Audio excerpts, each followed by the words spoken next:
और अब जुमे की अजान भी हो चुकी है, अजान जो की आवाज़ आपको सुन रही होगी। तो सिर्फ हमारा और आपका जान जो है सस्ता हो चुका है इस सरकार में। तो सैया भइल कोतवाल डर काहे का। आप पंडित मनमोहन झा गामा से अजय मिश्रा टेनी का मुकाबला न करें। भगवान अल्लाह का चाहे महंगी हुई कि नहीं हुई, क्योंकि नेहरू के टाइम में भी महंगी थी, नेहरू को याद करके बताएं। महंगाई तो सब कुछ है, महंगा सब कुछ हो चुका।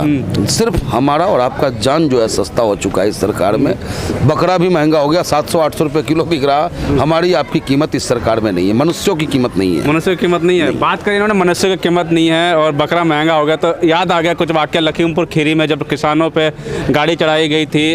जो गृह राज्य मंत्री के बेटे पे बड़ा आरोप था कि उनके पे उन्होंने किसानों को रोन दिया, और दूसरी तरफ एक आजम खान जो है कैबिनेट मंत्री जो हैं समाजवादी के सूबे के बड़े नेता माने जाते हैं, उनको वो बकरी चोरी और मुर्गी चोरी जैसे आरोप लगाकर वो अभी भी 2 साल से लगभग ऊपर हो चुका है, अभी भी जेल में है। जमानत हर बार खारिज कर दिया जाता है। लेकिन कल खबर आई चुनाव से ठीक पहले वोटिंग के समय में बीच में खबर आती है कि आज जो है गृह राज्य मंत्री के बेटे आशीष मिश्रा को जमानत दे दी गई है। तो सवाल उठता है कि जैसा आपने कहा सस्ती है, एकदम से जमानत मिल जाती है, लेकिन आजम खान को अभी तक जमानत नहीं मिलती। देखिए, आजम साहब के लिए मेरा नेता हमेशा लोकसभा में मजबूती के साथ आवाज़ उठाने का काम किया, और आजम साहब के लिए ये सिपाही भी इस साहिबाबाद की धरती पर हस्ताक्षर अभियान चलाने का काम किया। लेकिन समझना होगा आजम साहब को भी, क्योंकि हिंदुस्तान के लोग उनसे बेइंतहा मोहब्बत करते हैं। उनको भी सही निर्णय लेना होगा।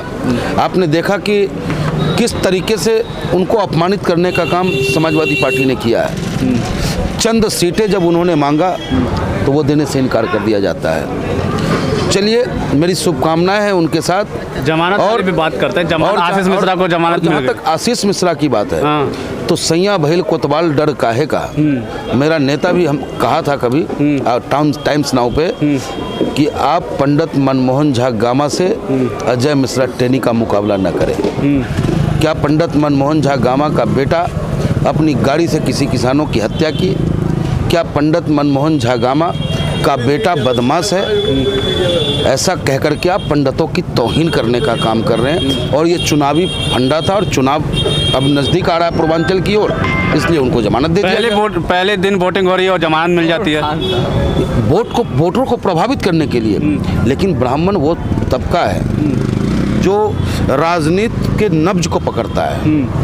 ब्राह्मण राजनीति को ही नहीं, देश की अर्थव्यवस्था और सामरिक व्यवस्था कैसा हो उस पर भी वो अपनी निगाह पैनी रखता है। तो मैं बता देना चाहता हूँ आपको कि उत्तर प्रदेश का ब्राह्मण इस बार ओवैसी साहब के साथ होगा, ना कि इनके साथ होगा। जैसा आपने कहा कि सस्ती जान है, तो क्या लगता है एक तरफ बकरी चोरी और एक तरफ गाड़ी चलाने का आरोप, तो ये सोचना होगा उत्तर प्रदेश के मतदाताओं को कि आपकी रहनुमाई कौन कर सकता है, आपके लिए लड़ कौन सकता है। एक नेता जो आपकी आवाज़ कभी उठाया करता था, उस नेता को एक बकरी चोरी में वो इतने दिनों से बंद पड़े हैं, और जिस पार्टी में वो हैं उस पार्टी का नेता से लेकर कार्यकर्ता तक आवाज़ उठाना मुनासिब नहीं समझ रहा। जबकि मेरा नेता उस पार्टी में नहीं ना, मेरे पार्टी में है आजम साहब, उसके बावजूद मेरा नेता मजबूती से आवाज़ उठा रहा उनके हक के लिए, और हम कार्यकर्ता भी उनकी रिहाई की मांग कर रहे हैं सरकार से। आशीष मिश्रा के बारे में क्या कहेंगे? आशीष मिश्रा कातिल है।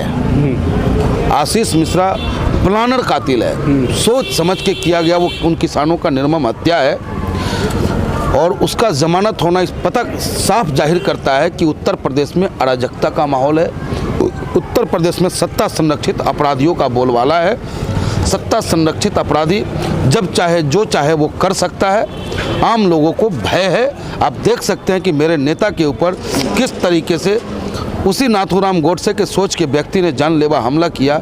वो तो शुक्र है भगवान श्री कृष्ण का, भगवान अल्लाह का, कि आज उनकी जान बच गई, और हिंदुस्तान के हम आवाम जो है आम आवाम सुरक्षित है। सुबह ही बात करते हैं योगी जी के गुंडागर्दी खत्म कर दी हमने, और शाम को लगभग 4 घंटे बाद जमानत मिल जाती है।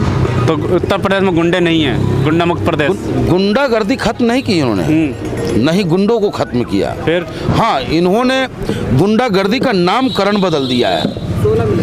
नाम बदलने का काम इन्होंने किया है, गुंडों का नाम बदल दिया है। ठीक है, बिल्कुल साफ तौर पे जो है बात करी पंडित मनमोहन झा गामा हमारे बीच थे, कई चीज़ों पर बात हुई और अब जुमे की अजान भी हो चुकी है, अजान जो की आवाज़ आपको सुन रही होगी, तो ज़्यादा कुछ नहीं बोलेंगे। अब देखते हैं कि 10 तारीख को किस्मत क्या लिखती है, क्या तकदीर में होता है। जो किस्मत इनकी ईवीएम में जो पैक हो चुकी है, जो किस्मत पैक हो चुकी है, जब वो खुलेगी तो किसकी गद्दी पे लिखती है, या तो किस्मत खुलती है, क्या खुलता है साइकिल, कमल या फिर पतंग उड़ती है, तो आने वाला वक्त ही बताएगा।